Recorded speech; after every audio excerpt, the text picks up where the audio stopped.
over the course of the past week, the family of the Boston bombing suspects has been very vocal, from the uncle calling the brothers, quote, losers, to the parents claiming that their sons were framed. Now, we're starting to get a clearer picture of where these suspects come from and who this family is. And now we are hearing perhaps the most chilling reaction from their mother. Now, listen to what she told the reporter during an interview. I don't care if my youngest one is going to be killed today. So I want the world to hear this. And I don't care if I am going to get killed too. Okay? And I will say Allahu Akbar. Here with reaction to those chilling comments, as well as emerging details about just how deeply radicalized the older brother was, syndicated columnist Malkin. I don't care if my son gets killed. I don't care if I get killed. I'll just say Allahu Akbar. Wow. Yeah, and you heard the contempt with which she spat that infamous phrase, Allahu Akbar. This woman needs her own reality TV show. You know, we've got Teen Mom and Dance Moms. This is Jihad Mom.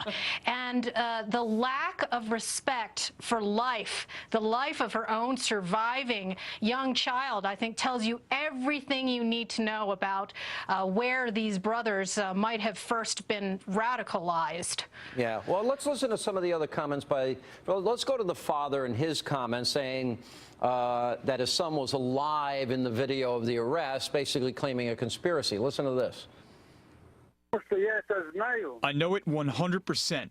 My son was alive on the video. We saw it with our own eyes. He was arrested. There is video of the arrest. He was undressed and put in the car and drove away. When they say that my son was shot, that he was lying in the road, that is completely not true. He was calmly arrested. That's all. And then we got the crazy aunt in Toronto. Listen to her. First reaction was anger. How could this happen? How could this do this? For what? For the sake of what? What beliefs? What prompted them to this? My first call to FBI. They could not have done this. Where are evidence? All you're showing us just the footage. Two guys are walking, and I found it strange. Tamerlan is walking in the front.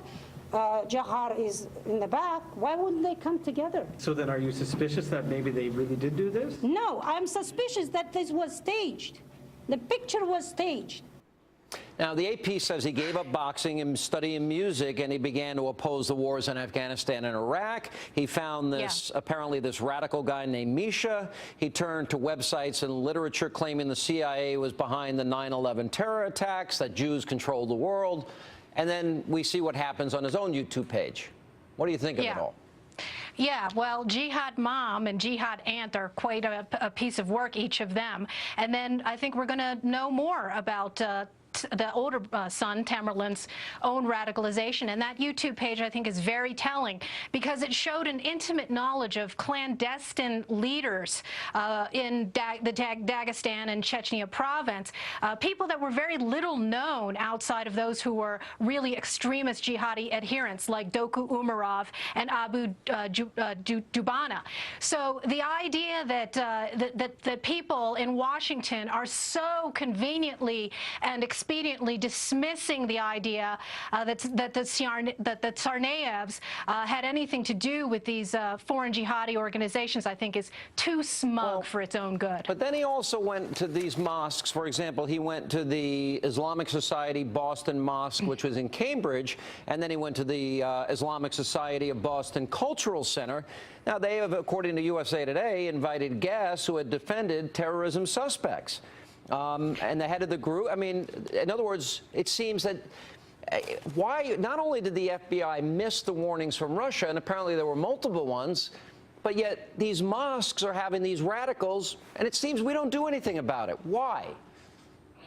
Well, I think, of course, political correctness has always been the handmaiden of terrorism, on top of that political pandering. And unfortunately, neither party has its hands completely free of this.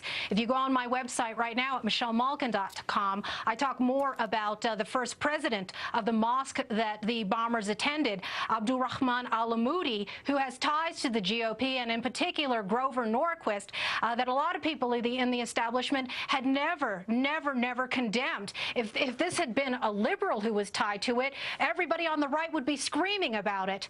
And so both parties, both establishments are guilty of not speaking up enough and doing enough to stop these people. All right, Michelle Malkin, as always, thanks for being with us. We'll continue our investigation. We need to know. Apparently, the media is going to ignore a lot of this.